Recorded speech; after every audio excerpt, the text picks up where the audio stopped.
Okay, good morning. Before I start, some people ask that why do we need like stylus? We can like write normal Rust. So, I can tell okay use stylus or something, but the main reason is that okay Arbitrum is the sponsor, so we just want to work with stylus.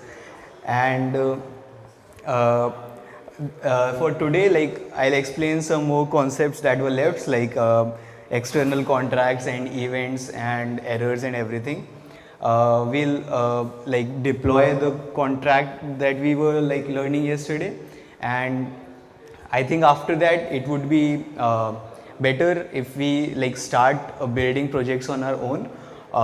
There are also some prizes and grants for Stylus projects. So Leo will announce the projects grants or something. So there are like prizes. So maybe like you can build on Stylus so that you are in that pool. Okay.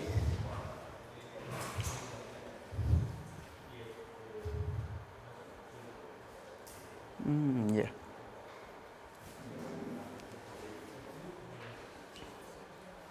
Okay, so yesterday we stopped at testing. The next step is that instead of just like your contracts, you also want to like call external contracts. So for that we have this soul storage macro. So the soul storage macro, like it helps you call the external contracts, borrow their storage and all the other functions. So you have a solidity contract. You can use this to call use the soul interface to call the other contracts. Okay, so like if you want to have you want to call, you have a ERC20 interface, so you just use like the soul interface macro, and you can define all the functions that you want to use. So from this macro you can import the other contracts into your Stylus contract, and then you can start calling them.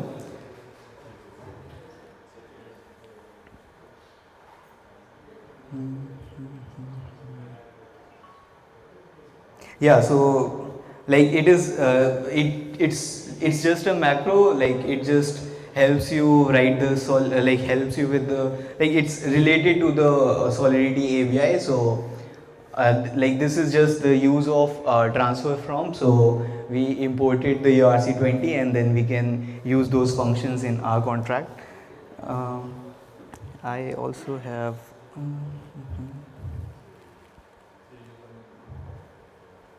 cool.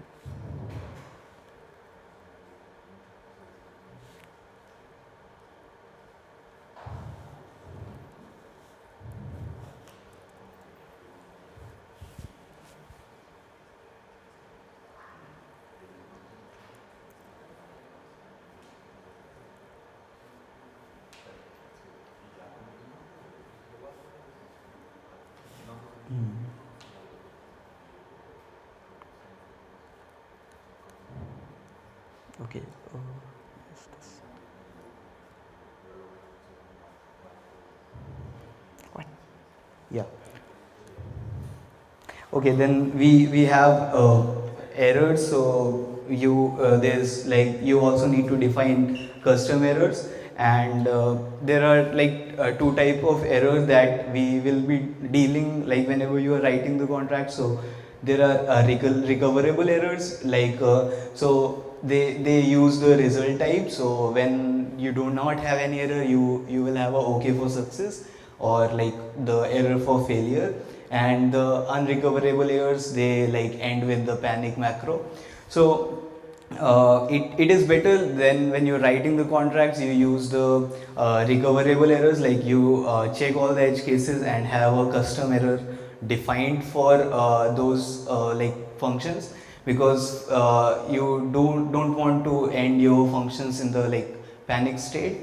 And when when the error occurs, it reverts all the state changes, and it's recommended to use recoverable errors and avoid unrecoverables.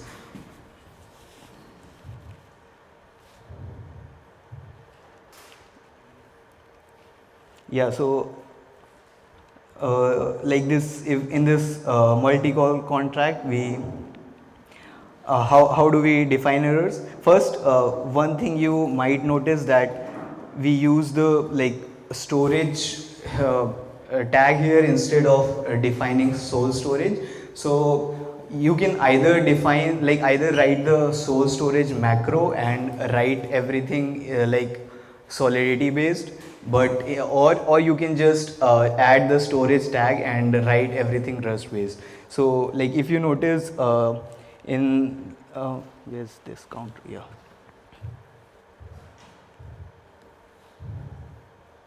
Like here you use a source storage and you define the entry point and the struct, but instead if you like don't want that, you can just have a simple storage tag and then you can define the struct with the entry point as well. Then this macro helps you define the errors in Solidity error type. So here we have defined array size does not match and call failed. After that, you have to, so wait,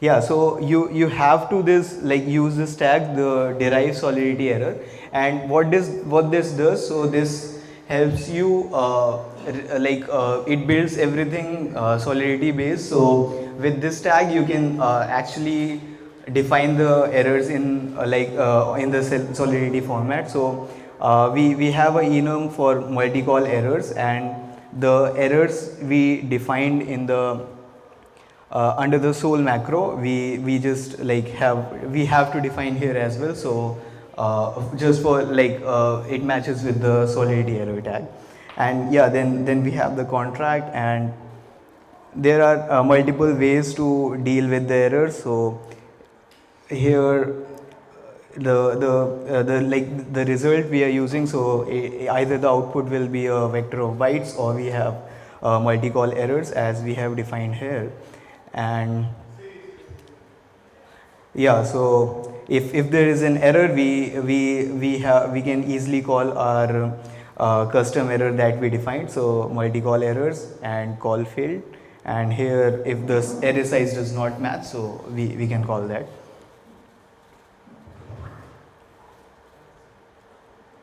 Yeah, so the derived Solidity error that I told you about, so it is like it auto implements the traits for Stylus. We also defined the custom error, so array size not match and call failed. Yeah, array size not match was a size check and call failed, like if there's a revert or fail on the multi-call. And yeah, then there are also like you want to log your everything, so there are events. So we use EVM logs, so for logging all the data, and it is like compatible with Solidity, and yeah, it uses the sol event trait from the Alloy library. And we should not, yeah, we should not like manually implement this trait, because we should just import it and use the trait as well as the sol macro.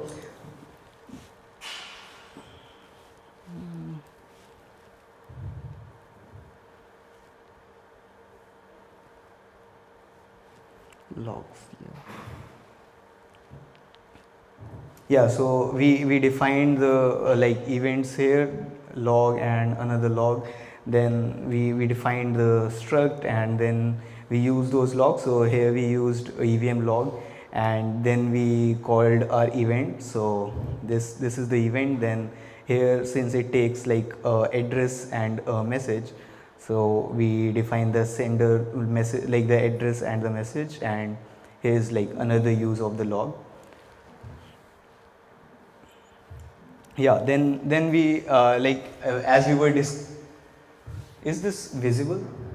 No. And this?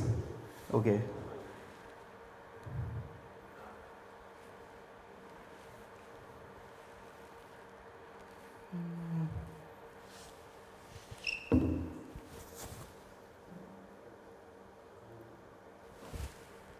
Yeah. Okay, I'll explain from here. So, like for private functions, so you see that okay, we define the struct here, and when we are writing the implementation for this struct, we add the public tag with the implementation. So all the functions in that implementation, these are all the public functions. But if we like define a same implementation, and instead we just have the implementation but without the public tag, it will be like these functions, these will be all the private functions. So it's like very simple, you just don't add the public tag and it will automatically understand that these are the private functions. Okay. Yeah. Yeah, so this is about function renaming. I'll explain how that works. So if you have a function in a snake case, so like you have some method, like in Rust you write everything in snake case. So when we are we want the Solidity compatible ABI, what we do, we just capitalize this letter. So in the camel case it will just become this. Yeah, so whenever the change happens from when we want the ABI, it just changes to this. The question is, so we have this function.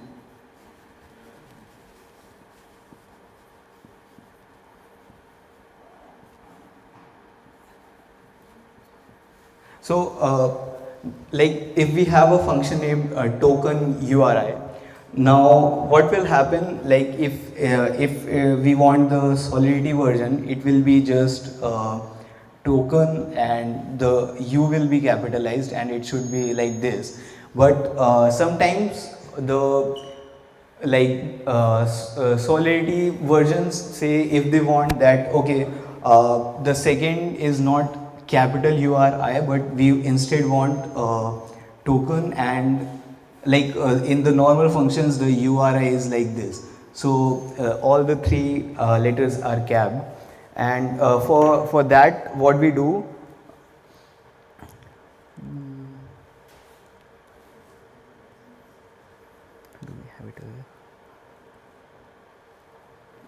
yeah, so here for solving this issue, we have we use a selector, and we can preemptively tell Rust that this should be the name of the function. So if you are doubtful that what if the compatibility will match or not, so you can just use the selector and tell Rust that this is the exact function name that we want, instead of just depending on how it will translate from Rust to Solidity. And yeah, then we also for inheriting contract, we use the borrow macro to inherit storage from multiple contracts, and we can also combine the errors. So if you are borrowing ERC721, you can combine the errors of both in a single enum, as we discussed. And the inherit tag brings the function from the base contract into our contract. I'll show that.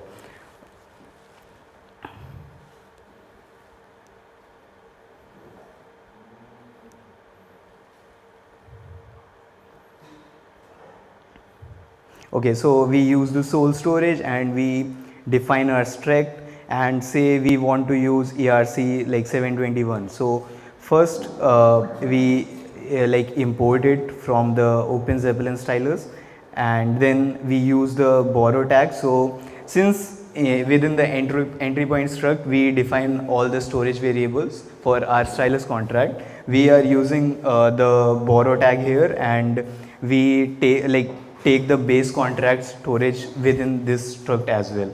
So we have the storage variables for both ERC721 and our own custom storage variables. Then here we defined like some custom errors, and yeah, then we use the solidity error tag, and we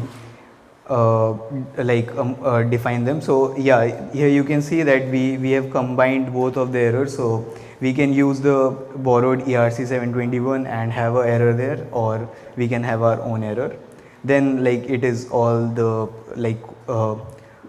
this is the public tag, so these are public functions. And for having all the functions from ERC721, we'll just use inherit, and as you see, like this is the exact contract we have borrowed. So we use the inherit tag and we put the name here, and then we can use the functions of the borrowed contract within our contract. So at the end you can see that we call the mint function of the ERC721. So this is possible because we inherited it here. Any doubts till now? Also, I'll share these slides on the channel.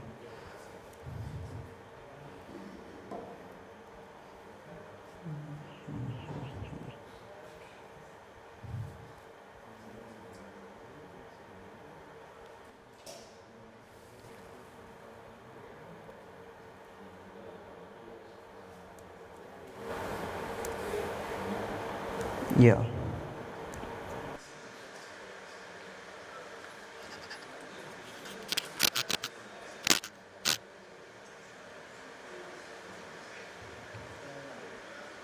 Okay, so now we'll just quickly create a new project, compile it, and deploy it, and run some functions on it.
So yeah, we use a new command to create a new directory. So we create our project, and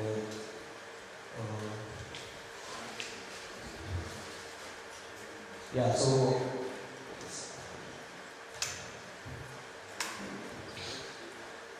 okay. As we are encountered with a custom counter contract. Now we'll see how we can compile it and deploy it. So first thing is I'll just close this first.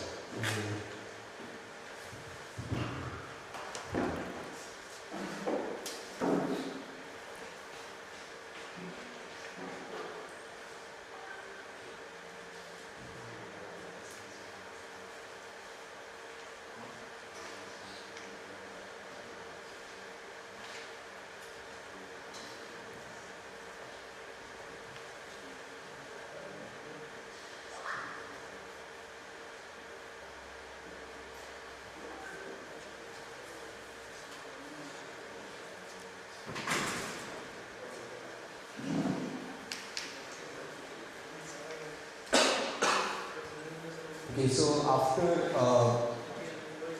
you have the contract, so you just want to compile it, and you can see like whenever I try to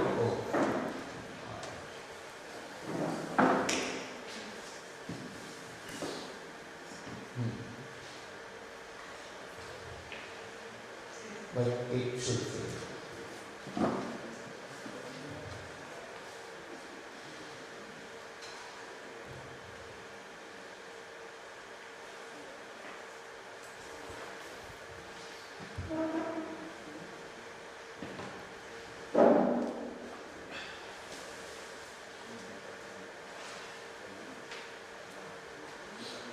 Okay, so you see that it fails because like you deploying it locally, so you should always have like the dev node running. If it is not running, then it will not compile. So we move to the dev node.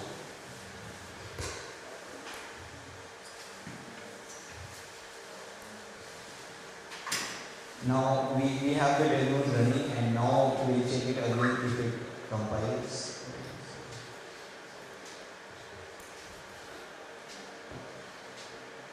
Yeah, so you can see that it compiles well. We have like 5.7 KB size and the data is 0.0072. Okay, so we just want to deploy it. Yeah, so like I already did that.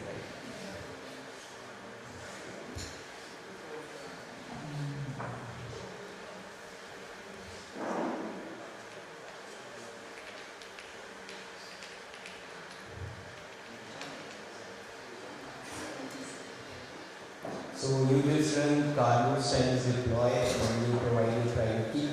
You can like write your env and fix all these things there and then deploy the picture.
Sorry?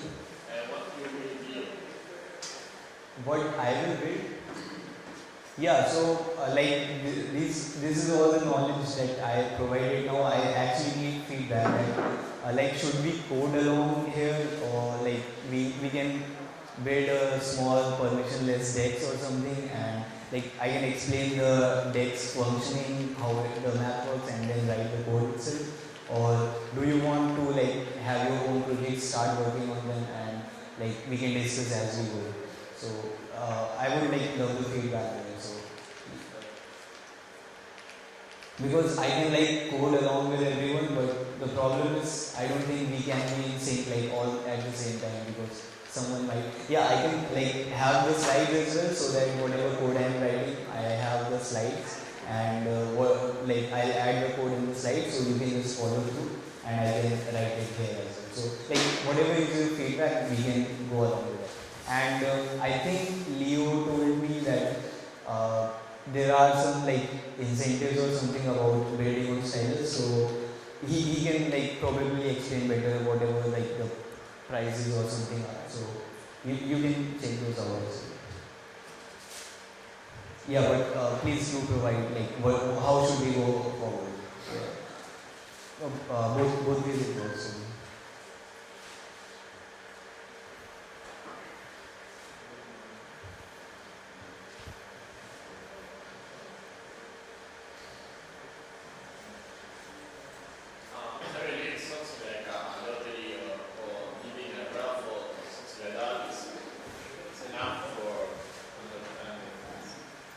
sorry, you can. Yeah. I believe that building a raffle or raffle contract or something simple is good enough Okay. to start. Yeah. Okay. Yeah. Sure. Like a lottery is something. Yeah. Definitely. Like you want me that we code along, we build the contract and we test it and run it. Like I show you how it works. Yeah, it would be nice to see how to build something. Maybe a good project but understand from the very beginnings. Yeah. Stuff. Okay. Yeah. Right.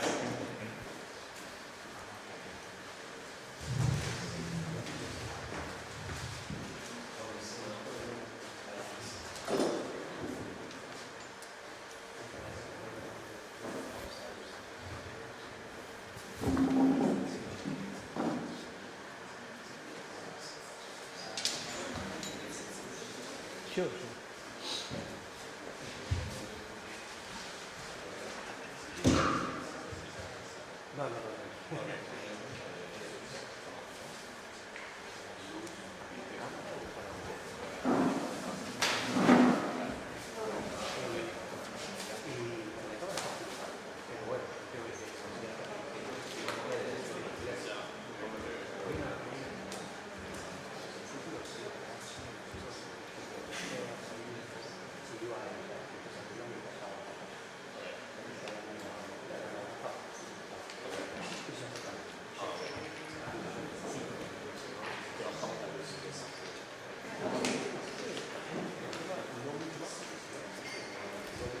Why this is different?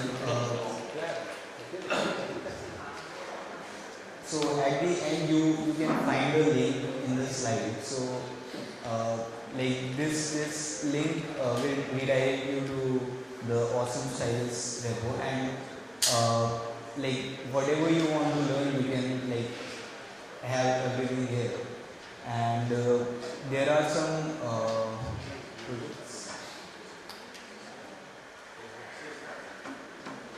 Yeah, so people have built some projects in the like through Stylus. So I this link is at the like last slide. You can check out this link, and everything about Stylus you can find it there.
Like you can check this project as well. It is pretty interesting. So it is built on Stylus, and like it is a good. Like you can combine ZK and Stylus together. So yeah.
Yeah, so like the contract deployed at this address and we have the transaction hash, and so yeah, we will try to call some functions from this contract address.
So you can use export API command to have the API that you can use like whenever you want to interact with the front end and everything.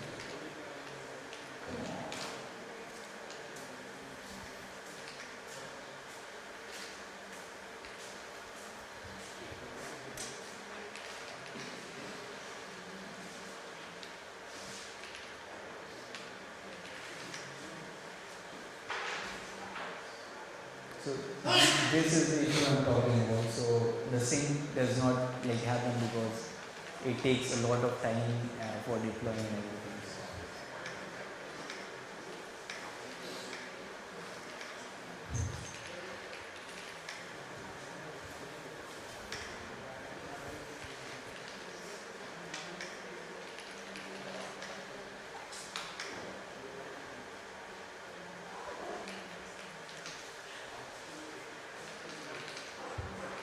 Yeah, so like for counter contract, this is how the interface looks. So you can use this API when you want to interact with the front end layer. You can try calling some functions as well. Oh.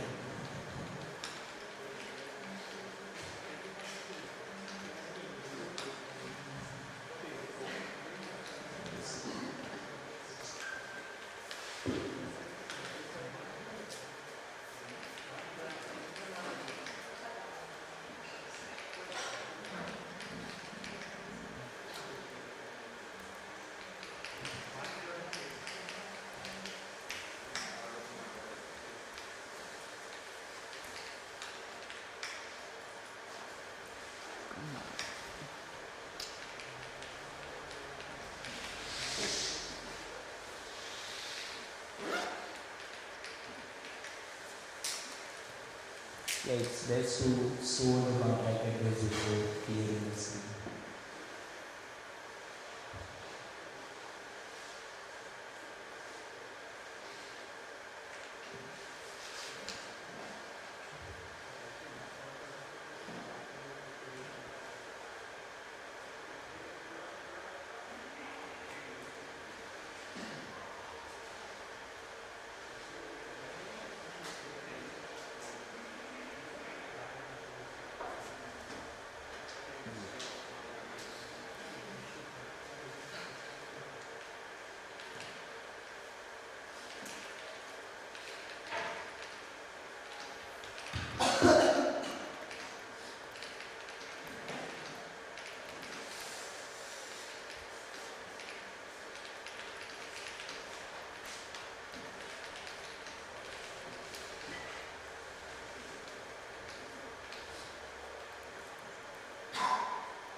Okay, so we call the number function in our contract. So we use the localhost RPC right now and the private key and the contract address. And this is the function signature for our number function.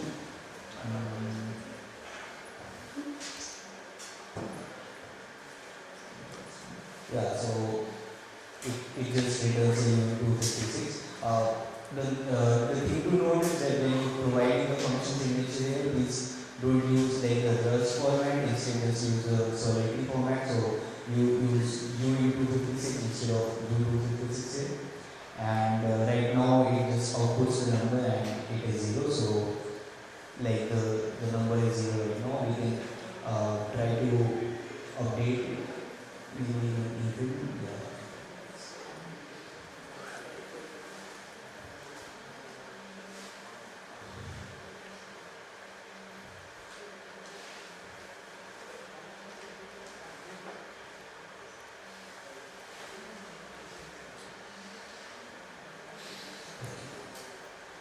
So now you can see all the transaction details here, the block hash, block. These all are because we are all running the node here. So we updated our number, so we called the increment function and it incremented the function. We can actually check.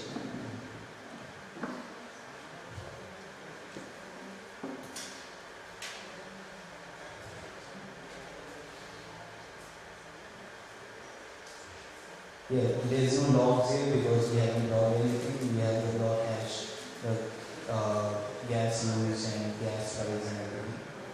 We can run again the call function and check if the number is completed. And yeah, it is now 1. So the only the thing to keep in mind is when you're calling these call and send, make sure that the function signature is correct, or you will face problems. So these we are not providing any arguments in increment or check the number, but say we want to set the number to something. So we'll just provide the function signature and arguments. So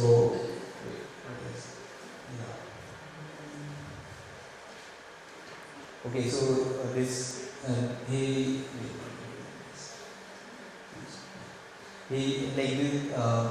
they also have Stylus, for example, where you can here you can learn to use CLI and create some basic contracts and see how they work in Stylus. So then if you want to say run setNumber, so this is the function signature how it should be. So it takes a U into 56 and it returns nothing. Since it takes one argument, we will just give 5 here and it should work. Okay, we'll just check the number.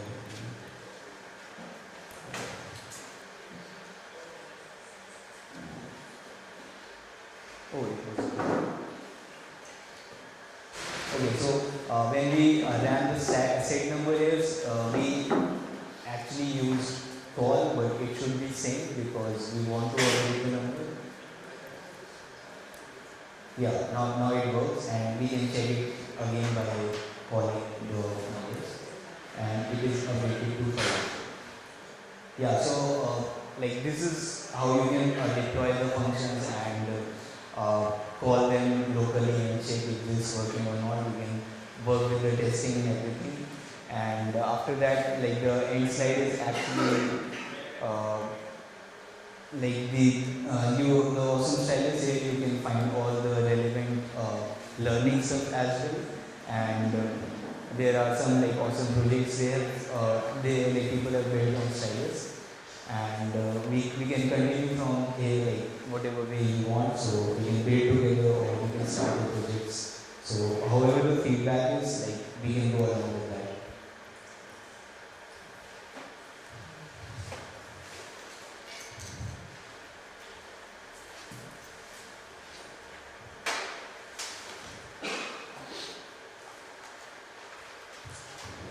Yeah, so this is all for today. Like, yeah, we can like continue building something, or you can start with doing something. Leo will inform you about what the incentives are, so he can tell you better about that. Yeah, okay. Thank you.